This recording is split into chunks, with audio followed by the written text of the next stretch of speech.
I've got here in my announcements to go on and get started. I want to start by thanking everybody for being here today. It's our first opportunity to get together as WLA in several months. So I appreciate everybody bearing with us and being here today. I really, really appreciate it. And today is a special day, as pretty much everybody on this call would be aware. We celebrate 100 years and one day of women's suffrage. On August 18th, 1920, the Constitution was ratified to allow women the right to vote. And today, WLA celebrates that extraordinary milestone by having Professor Carolyn Bratt to speak with us about the history of the women's suffrage movement. I am quite confident that most everybody on this Zoom is familiar with Professor Bratt, who was a professor at UK College of Law for many, many years. And to list all of her accomplishments will take too much time away from the fabulous presentation she's got planned for you. But to hit the highlights, Professor Bratt graduated from Syracuse College of Law. She clerked for the presiding justice of the New York State Supreme Court Appellate Division, served as a special justice on the Kentucky Supreme Court, and as an ALJ for the Kentucky Cabinet for Natural Resources and Environmental Protection.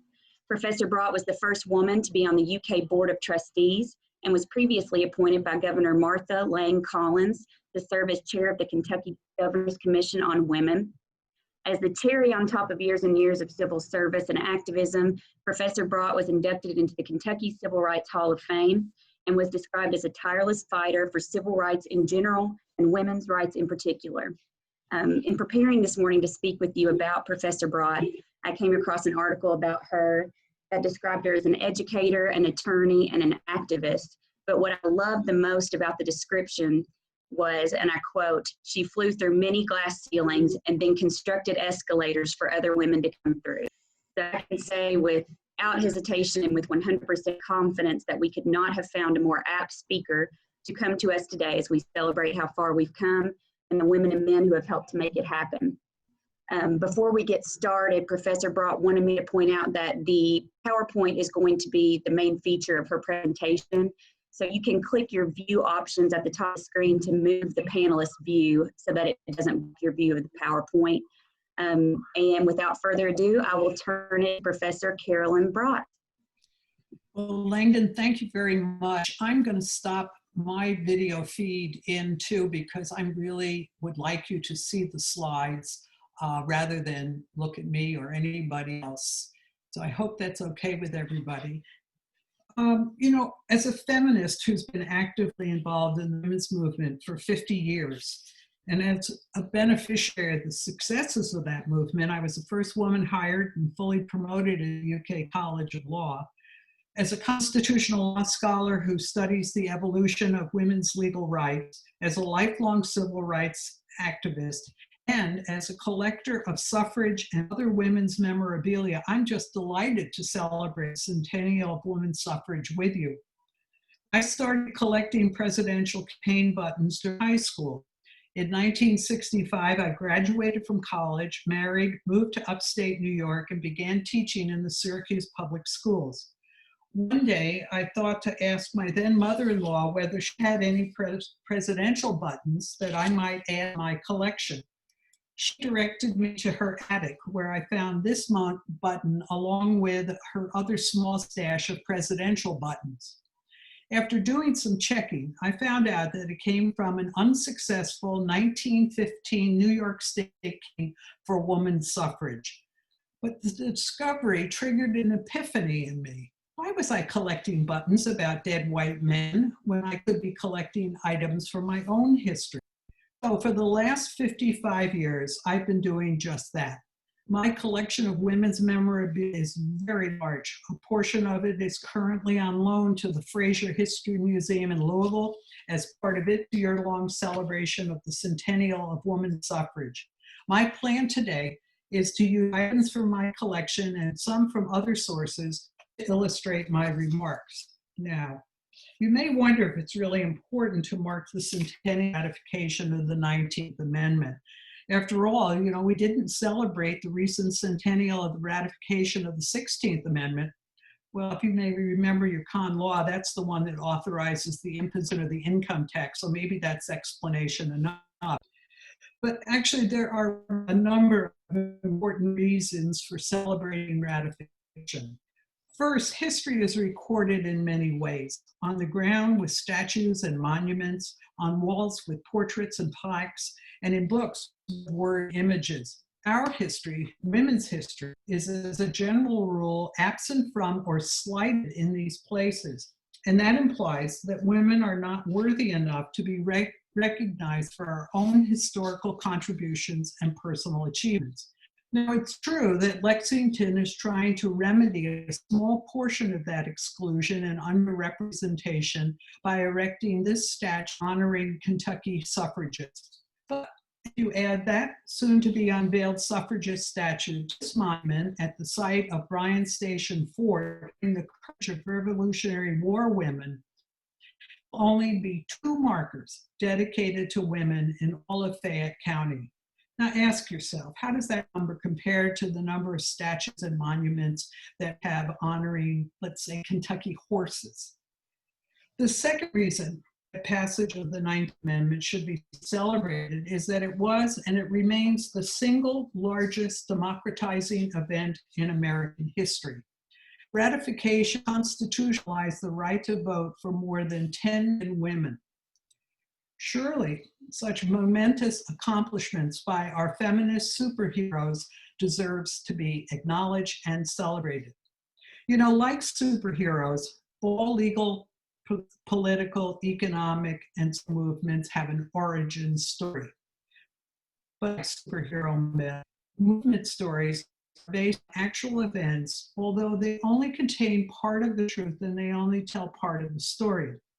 I plan on presenting an account of the women's movement that recognizes and celebrates the contributions of women of color. And I will shy away from talking about the systemic racism that infected our century-long battle for equality.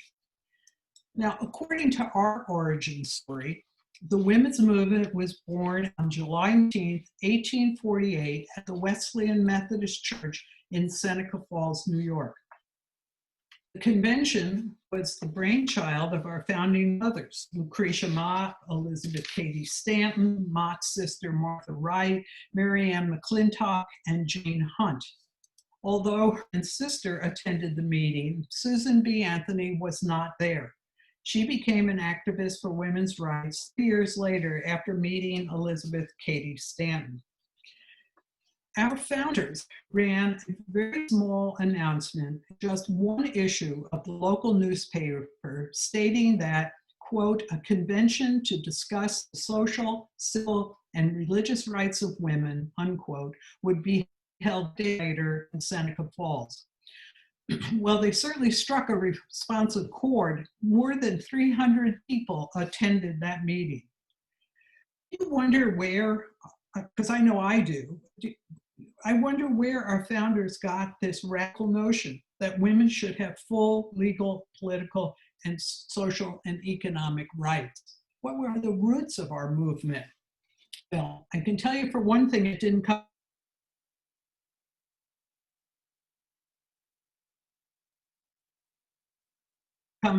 to lack the capacity to manage our own lives or to participate in politics. You know, under the common law, when a man and a woman married, they became one. They became the husband. And the woman saw what was called legal death. First of all of our founders and Susan B. Anthony came from the abolitionist movement. They saw, experienced, and grappled with the similarities between the institution of slavery and the condition of. The roots of their vision also can be traced to the Society of Friends. Unlike all the other religions of the time, Quakers believed women had the right to fully participate in the worship of their God. Their meetings provided a place for women to speak publicly as equals to men when there were no other forums available to them. So it's no coincidence that 4 of the 5 founders and Susan B. Anthony were Quakers. Elizabeth Cady Stanton was not a Quaker, but she was the daughter of a judge. So perhaps that explains her early understanding that laws had to be changed. The founders were also influenced by the Iroquois Confederacy in Central New York. As this illustration shows or depicts, Iroquois women enjoyed many, many more freedom, had much more power than did so-called civilized white women. The Iroquois nation was a matrilineal society that inheritance and leadership rights through the mother's clan. Now it's true, only a man could be it, but as Elizabeth Cady Stanton marveled, the original nomination of the chiefs always rested with the women. No great movement ever emerged spontaneously, fully formed at one fixed moment in time. The genesis always rested on earlier. So the achievements of these four women and others like them served as potent challenges to the traditional orthodoxy of women's inherent second-class status. For example, Phyllis Wheatley overcame the double barriers of racism and sexism to become a world-renowned poet in the 1700s. In 1832, Maria Stewart, a freeborn African-American woman from Connecticut, became the earliest known American woman of any color to lecture in public on abolition and rights to mixed audiences of Black women and men. You know, at the time, those gatherings were referred to as promiscuous audiences. In 1828, the utopian Frances Wright called for improvements in the status of women, including equal education, universal suffrage, legal rights for married women, liberal divorce laws, and birth control. Ernestine Rose, a Jewish utopian, was considered by Stanton and Anthony to have pioneered the cause of women's suffrage.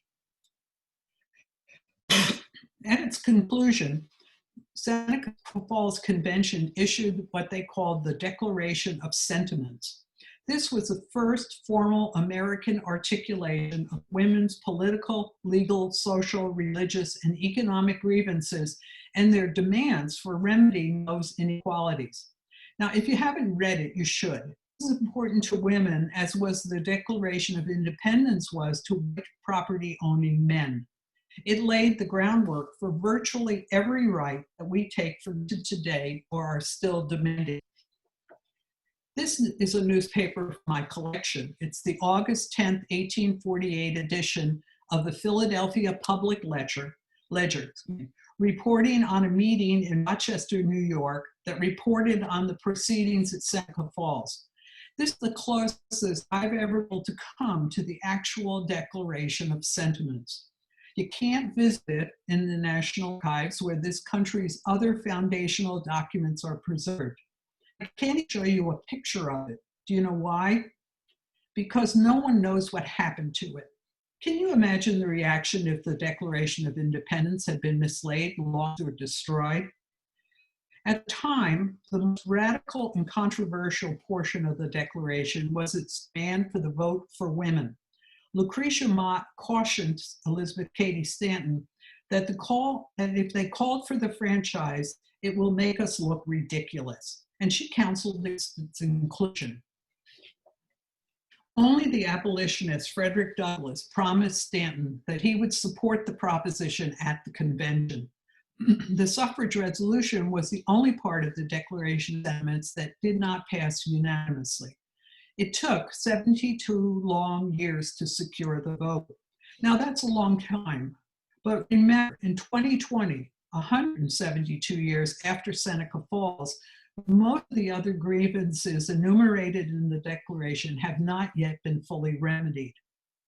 After Seneca Falls and prior to the outbreak of the Civil War, the demands of the Declaration of Sentiments for reform of married women's property rights, change in divorce and custody laws, expanded opportunities for women's employment, access to education, and redress of the social subordination of women occupied the time and the effort of the women's movement, and so did ongoing efforts to abolish slavery and, for some, agitating for temperance. Local and statewide meetings were regularly held. And at the 1851 Women's Rights Convention in Akron, Ohio, Sojourner Truth, an abolitionist and a supporter of women's rights, gave her speech, "I, a Woman." It was really a very dramatic challenge to the prevailing notions of gender and racial inferiority. During the Civil War, at the request of the Republican Party, women leaders focused their energies on support of the Northern War effort. They were led to believe that at the successful conclusion of the war, women of all colors and African American men would benefit from federal action to secure equality for recently freed enslaved people. Well, suffice it to say that didn't happen despite the ratification of 3 amendments to the Constitution. Now, it's true, the 13th Amendment emancipated both African American women and men from the horrific institution of slavery, and the 14th Amendment made them both citizens of the United States. However, the 14th Amendment, for the first time, introduced the word male, opposed to the supposedly generic word man, into the U.S. Constitution when defining how these constitutional protections were to be enforced. So, despite conferring all the privileges and immunities of U.S. citizenship and guaranteeing due process and equal protection to all citizens of the United States, the 14th Amendment was not understood to extend those guarantees to any color. And the 15th Amendment provision against denying the right to vote because of race was not in Congress or in the Supreme Court as a guarantee of voting rights for any female citizens, black or white. Now, male abolitionists justify their actions by arguing that this was the Negro hour, unquote. Apparently, they didn't understand the simple truth that all African Americans are not men and all women are not white. Well, the women's movement split in 15th Amendments. Susan B. Elizabeth Cady Stanton refused to support ratification of either because women were not included. They formed the National Woman Suffrage Association to secure a federal constitutional suffrage amendment while they continued their work on the other identified in the Declaration of Sentiments. Lucy Stone and Julia Ward Howe, however, accepted the amendments as consistent with their abolitionist goals. They formed the American Woman Suffrage Association and embarked on a state-by-state campaign for the vote. Their theory was that once a sufficient number of states granted state suffrage, a federal amendment would follow. It's critical that we recognize that both groups used extremely xenophobic and elitist arguments to defend their position. As these images show, such attitudes were part of the entire 72-year campaign for the vote, as was the use of code words for racism, such as, oh, we're just pursuing a Southern strategy. We're merely respecting states' rights. Now, progress toward women's suffrage was very slow in the period of the split. Stanton, Anthony, and their allies remained committed to achieving women's full equality, including the vote, while the Stone group focused most of their energy on securing just the vote for women. Advancements, though, in other arenas occurred during the post-Civil War period that came together to strengthen the women's movement. For example, by the 1890s, tens of thousands of women were attending colleges and universities, almost zero at the end of the Civil War. And women's employment outside of the home rose to a fifth of the U.S. paid labor force, as allowing husbands to control their wives' activity, property, and wages were being changed. Also, what was occurring is that there was a dramatic growth in the number of all-female social reform organizations, such as the Women's Christian Temperance Union, led by Frances Willard. The National Association of Colored Women's Clubs, under the leadership of the anti-lynching activist Ida B. Wells and the social reformer Mary Church Terrell, was formed in 1896, bringing hundreds of local African-American women's clubs under its umbrella. It was a major boost for the suffrage movement when both these groups endorsed the idea of votes for women. In 1890, after the United States Senate overwhelmingly rejected a proposed women's suffrage amendment, the two factions reunited as the National American Women's Suffrage Association. Unfortunately, and much to the dismay of progressive feminists, the unified organization began to pursue a path of so-called respectability. It abandoned the original movement's involvement in issues it identified as controversial, such as racial equality, contraception, divorce reform, working women's rights, and critiques of organized religion. It narrowed its focus to just a state-by-state approach for securing the ballot. And it set out to recruit wealthy white women because the leadership believed that they were the women with the money, time, and expertise to build the suffrage movement. To placate many of these so-called respectable women, the national organization obscured the roles of Black women, working class women, immigrant women, and poor women. It also rejected the use of the confrontational methods employed by those feminists who were willing to engage in public actions and be arrested. Now, from the very beginning, supporters of women's suffrage faced a very simple but harsh reality. Regardless of whether they supported a federal amendment or a state-by-state approach to enfranchisement, the only way to succeed was to convince white male legislators at both the state and federal level to support their cause. In 1890, women's suffrage was first achieved in Wyoming, and 3 other Western states soon followed. Women in the older, more settled and populated states did not get state suffrage until much later. The explanation for this phenomenon is in part a product of the frontier conditions in the West. Western women generally were viewed as valuable participants in their economies because they have performed essential tasks. Extending the vote to them was not seen as a radical reordering of society. Besides, it had the added advantages of making the early suffrage states appear welcoming to much-needed female settlers. Montana elected the first woman to hold a seat in Congress, Jeanette Rankin, but not until 1916. And progress in women's election to state legislatures was also exceedingly slow. Prior to the passage of the 19th Amendment, only 9 states had ever elected a woman, usually a singlet, to their legislatures, and she was always elected to the lower house. So you might ask, how did our leaders do it? Well, it turns out our suffragist leaders were political geniuses who in turn were supported by the Herculean efforts of hundreds of thousands of mostly anonymous women of all races, education, and economic levels. So the suffrage movement embarked on the quintessential American campaign to sell suffrage to men and hesitant women. All the suffrage organizations published their own newspapers in order to educate the public. My personal favorite was Stanton and Anthony's weekly paper, The Revolution, whose motto was, "Men their rights and nothing more, women their rights and nothing less." Supporters of women's suffrage also engaged in that age-old American tradition of petitioning and lobbying state legislatures.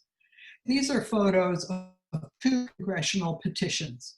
Each contains tens of thousands of signatures gathered in person, one at a time, and certainly without the aid of any internet GoFundMe or Change.org type campaign. By the way, unlike the missing Declaration of Independence, these originals are safely preserved in the National Archives. Beginning in 1878, the suffrage amendment was introduced in every session of Congress. In 1882, both the U.S. House and Senate created standing committees on suffrage. The committees really held meetings and issued reports like this one on the need for a suffrage amendment. At the local, state, and national levels, women spoke out for themselves. They held mass meetings, conventions, and sponsored public speeches by well-known English, Canadian, and American suffragists. They opened and distributed handbills, pamphlets, and flyers to rally the general public to us through the use of emotional, fact-based arguments. They also, as this slide shows, tailored material to appeal to different types of audience. These broadsides were addressed from left to right to professors, to men as men, and to farmers and ranchers. Suffragists also sought what I would call celebrity endorsements.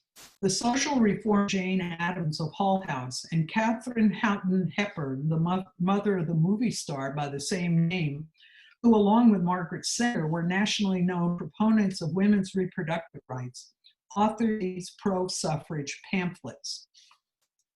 Appeals for women's suffrage were often framed in terms of the ideals of equality, and justice. However, more pragmatic connections were also drawn between the vote for women and winning wars, assuring the health of babies, securing food.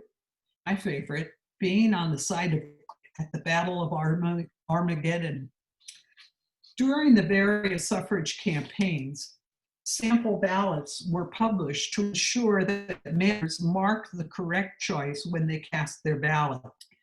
And the work of securing legislative approval was going to require thousands of advocates well versed in the arguments in favor of women's enfranchisement.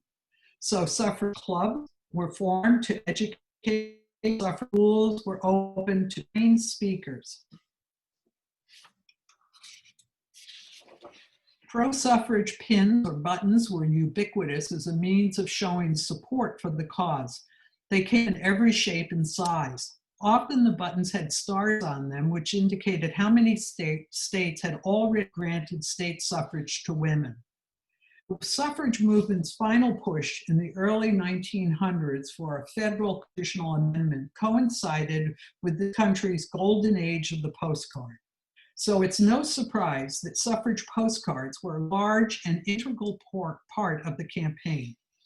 The image on this postcard of the Madonna is a recurring one.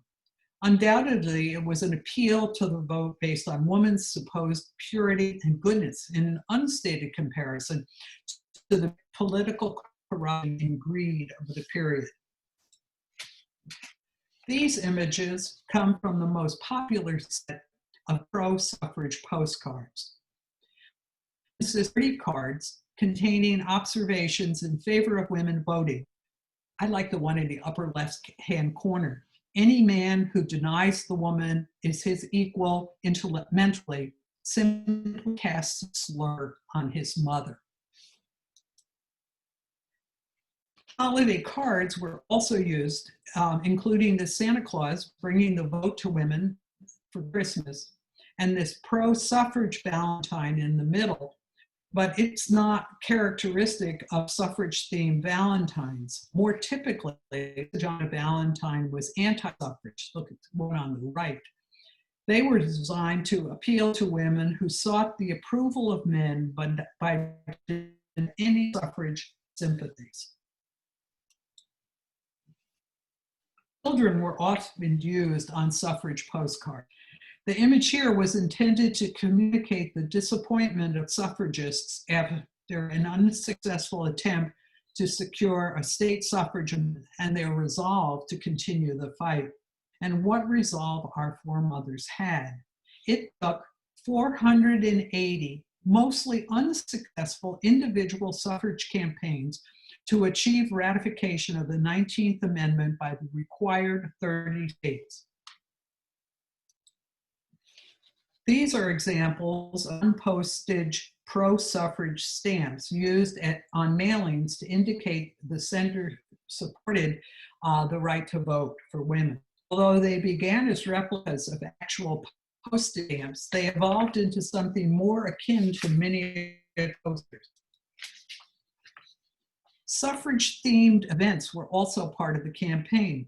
Many were designed to be, quote, appropriate entertainment for, quote, proper American women, such as this luncheon menu from the New York State Suffrage Association annual meeting at a tea room in a Rochester, New York department store. Others, such as this invitation to a barn dance, were aimed, I assume, at the less demure one. Both women playing cards and games were especially popular among suffrage supporters.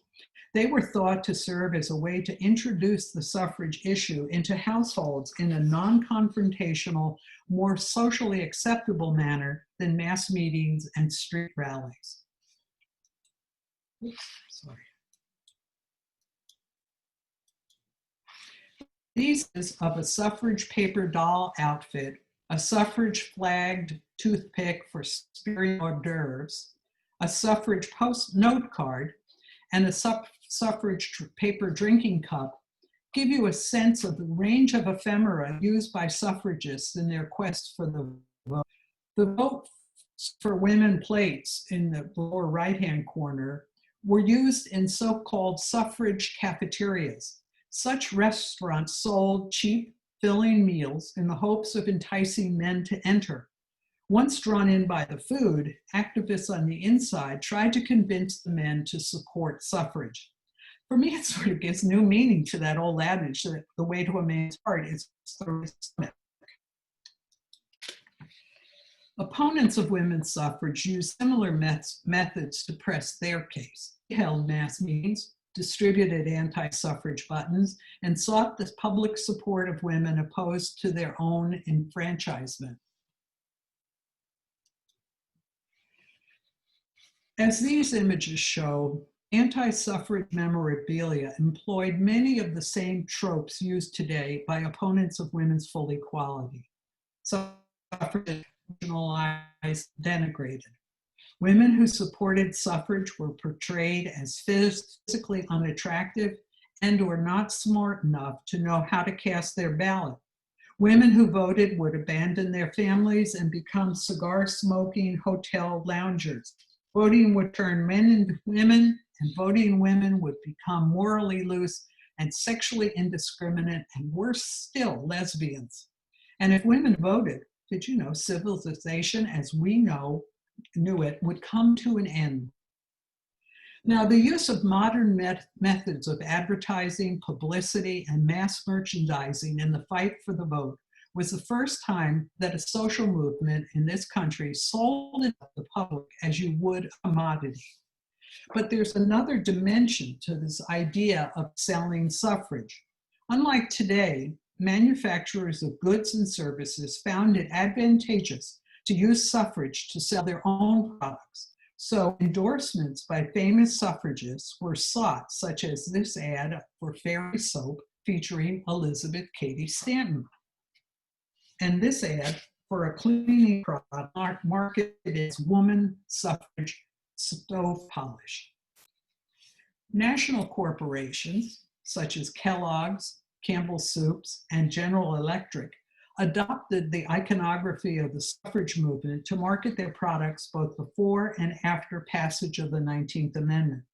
How different it is today when major corporations avoid aligning themselves with giving much public support to issues of import to women, for example, protecting our reproductive rights or ensuring the inclusion of the ERA in the Constitution. The state-by-state strategy adopted by the combined National American Woman Suffrage Association was not successful. In the 15-year period between 1896, when Utah and Idaho became the third and fourth states to grant women the ballot, and 1911, when Washington became the fifth state to do so, every state-level suffrage campaign failed. Moreover, the national state-by-state approach was motivated in part by a contemptible decision to try to accommodate racist Southern women, such as Kentucky's Laura Clay. Although Clay and others couched their opposition to a federal suffrage amendment in terms of states' rights, it clearly was race-based opposition. The Nationalist attempt at accommodation also embroiled it in other racist ideas, such as limiting the vote to just educated, read white women. Alice Paul, Lucy Burns were young women when they went to England to study in 1906. They became involved in it, including its use of confrontational tactics, such as bombing boxes, setting fires, and going on hunger strikes. The older Harriet Stanton Blatch, daughter of Elizabeth Stanton, was the founder of the Equality League Self-Supporting Women, intended to bring work into the suffrage movement. These three women joined forces in 1910, first on the auspices of the National American Women's Suffrage Association, and later in a new organization called National Woman's Party. The day before Woodrow Wilson was sworn in president in 1913, they organized suffrage parade in Washington, D.C. to revive interest in suffrage amendment. This march was the first ever organized political march in D.C. The parade, according to the official program pictured here, was to march in a spirit test against the present political organization of society, which women are excluded. Inez Milholland led the procession on a white horse. Almost 10,000 women marched, including those in the upper left-hand corner, who represented Norway, Finland, Australia, and New Zealand, where women all had the vote. Gracefully, the parade organizers engaged in repeated racist attempts to stop African Americans from marching because their presence in the parade upset delegates from the southern states. And when they couldn't stop African Americans from segregated, the Emeritus Association of Colored Women's Clubs and graduates of Howard University, that's the same historic Black university that claims both Marshall and Kamala Harris as alumni. They were forced to march in the back. Ida Wells, pictured here, replied and marched with the Illinois delegation. Enormous crowds of Pennsylvania Avenue blocked the parade route. Some of the marchers were jostled and tripped, while others were violently attacked. Washington, D.C. police did almost nothing to control the mostly white male crowd, and they appeared sympathetic to them. Over 200 women were hospitalized. Nonetheless, the marchers finished the parade with the assistance of citizens groups, such as the Boy Scouts and cadets from the Maryland Agricultural College, who formed a human barrier between the marchers and the crowd. Eventually, the U.S. cavalry arrived. The melee led to major news stories and congressional hearings, and actually increased public support for a suffrage amendment. Woodrow Wilson was both a racist and a sexist. He did support the women's suffrage amendment because he opposed the enfranchisement of all African American voters. He saw no reason why women of any color needed it. In his mind, a vote by a woman's husband, brother, son was sufficient to represent and protect her interests. During Wilson's first term, the national organization continued to try to change his mind. It also pressured the Democratic and Republican parties to support a congressional amendment, a constitutional amendment. In the 1916 presidential election, both parties only included planks in their forms favoring state-based suffrage. Frustrated by the lack of progress, Alice Paul, Lucy Burns, and Harriet Stanton Blatch broke with the National and formed the National Woman's Party, a militant direct action organization known for its creative demonstrations. Much to the chagrin of the very staid National Party, Paul, Burns, and Blatch organized a multi-year protest in front of the White House. This was the first time in American history that the White House was picketed, and it was a silent protest. The National Woman's Party juxtaposed Wilson's own words in support of U.S. entry into World War I, and you know them, making the world safe for democracy, self-determination for nations, with his lack of support for a constitutionally guaranteed vote for American women. 6 days a week for more than 2 years, approximately 2,000 women took turns standing a silent vigil. Despite the peaceful nature of their protests, they were harassed by onlookers and the police, arrested for block traffic, imprisoned, and beaten. During their imprisonment, the silent sentinels went on a hunger strike, which led to brutal force feedings. Finally, as newspaper reports circulated on how the protesters were being maltreated, Wilson relented and endorsed a federal amendment. In June of 1919, both houses of Congress passed the 19th Amendment and sent it to the states for ratification. Kentucky was the 24th state to ratify, and on August 18, 1920, by a single vote, Tennessee became the 36th and deciding state to ratify the 19th Amendment. Now, despite this victory, the 19th Amendment did not secure the right to vote for all women. In practice, white women were primary beneficiaries. For example, even though the amendment became part of the Constitution in 1920, in the 1960s, women like Fannie Lou Hamer, an African-American woman from Mississippi, had to physically and politically fight to exercise her right to vote. She and other women of color were threatened, shot, and beaten while trying to register. It wasn't until the Supreme Court taxes, literacy tests, and all-white primaries, and Congress passed the 1965 Voting Rights Act that African-American women and men in the South become participating members of the electorate. Other women of color didn't get the vote either after ratification. Despite the work of Hispanic women such as Adelina O'Hara Warren, who was a leader of the suffrage movement in New Mexico, states in the Southwest, particularly Arizona, systematically excluded Hispanic women and men from exercising their constitutionally guaranteed right to vote.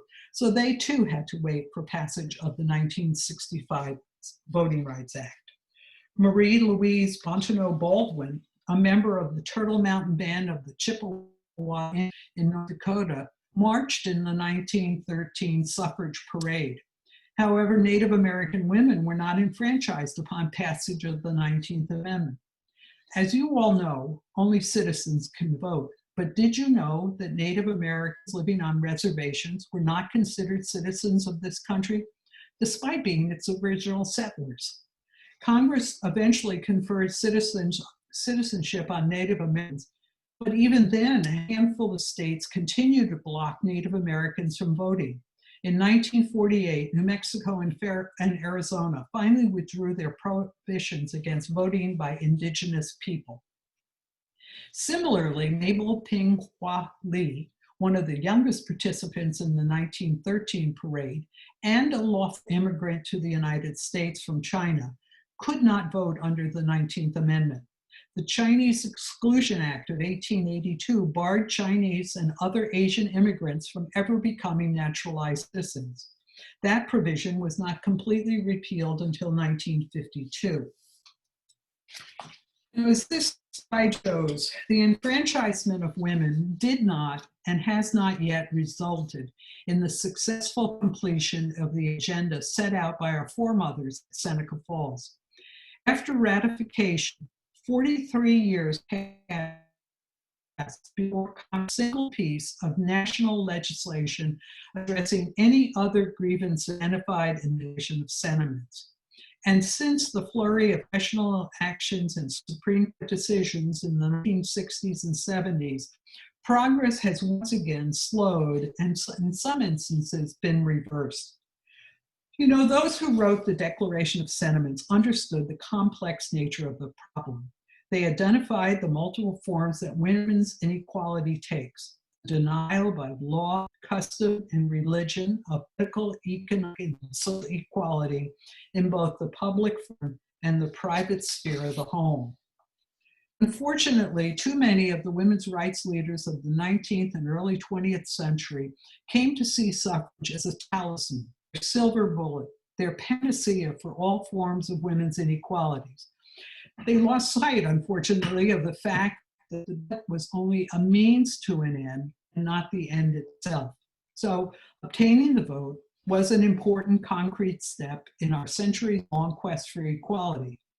So clearly, ratification of the 19th Amendment should be celebrated. But there remained in 1920 and still remains today work to be done. Thank you.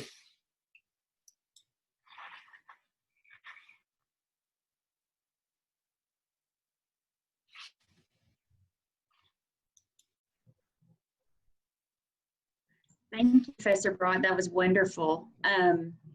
We now have time for questions.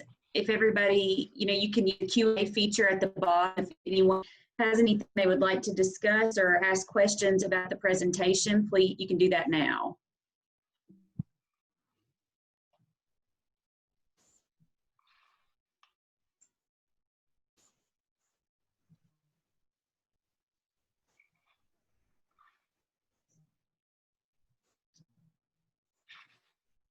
And I also wanted to note that Dane and Caitlin have provided the link to the hand as well in the chat so they can access that.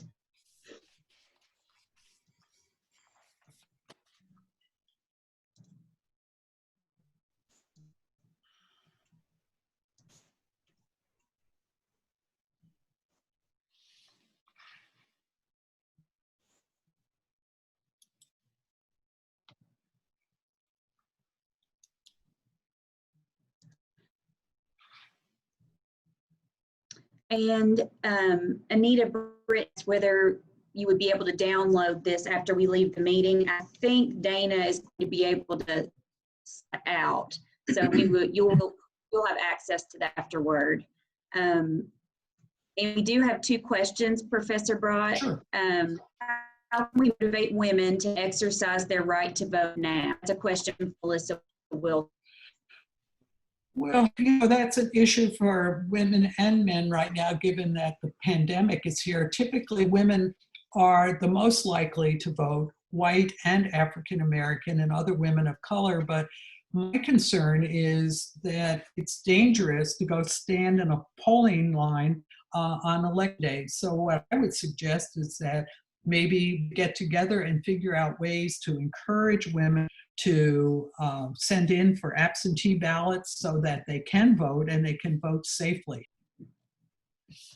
We have another question from Professor Connolly, and I think it's a good. She said, what do you think of Trump's statement that he plans to pardon Susan B. Anthony? No pardoning her for. She tried to vote after the 15th Amendment was passed in Rochester, and she wanted to set up a test case so that she could argue that she was, as a woman, entitled to vote. And what happened is that she was arrested and put in jail. She refused to pay the fee that was charged for her breaking of the law, and she wanted to sit in jail, and somebody bailed her out. And so she was furious because she lost her case. So yeah, it's just a stunt. She would not approve of what's going on now. And it doesn't really help us with the kinds of issues that women need to be concerned about.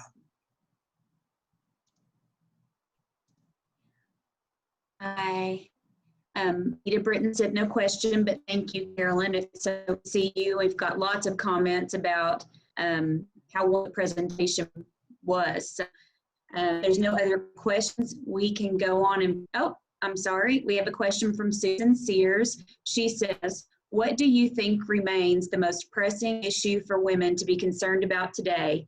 Can you isolate one? Wow. There are so many and they're so interrelated. But my concern have to do with economic equality for women. If you are a woman who has to be concerned about keeping a roof over your head and food on the table, and whatever legal have become really secondary. There's an old saying that beggars can't be choosers, and I've always thought that that described women. that if we do not have a way to provide for our own economic well-being, we're never going to be able to exercise our other rights and make the kinds of choices that we need to make. Kind of a hierarchy of need type. Right. Butcher asked if we could make it available to public schools. You can show this thing any place. I've told Langdon and Dana this. I was asked to do this presentation last year, and I got it done in January, and I had 5 locations where I was going to be giving it. All of those got canceled because of COVID-19. So take it and post it any place. I would be more than willing to share it so that we can get the word out. And Professor Connolly asked if you be willing to give this presentation to the law school's women's law caucus you helped create. Well, yeah, I am the longest living member of the Women's Law Caucus. Sure, of course. Anytime, I'd be more than willing to come in and do it. Actually, though, Allison, I would love to do it for the whole student body and not just limit it to the Women's Law Caucus, because I think there are people who need to know this history and understand what this struggle was about and what it continues to be. I think that's all that we have. Thank you, everybody, again, for attending today and hanging with us as we've tried to kind of navigate this territory and get everybody together and provide CLE while also being distance. We really appreciate your all support. Dana will be circulating the CLE information afterward, and we will also work on circulating the link to the presentation as well. And again, the handout link is in the chat feature if you want to click on that and download it for your own use. Thank you again, Professor Bratt. Thank you. And we will see you all next time. Okay, thank you so much.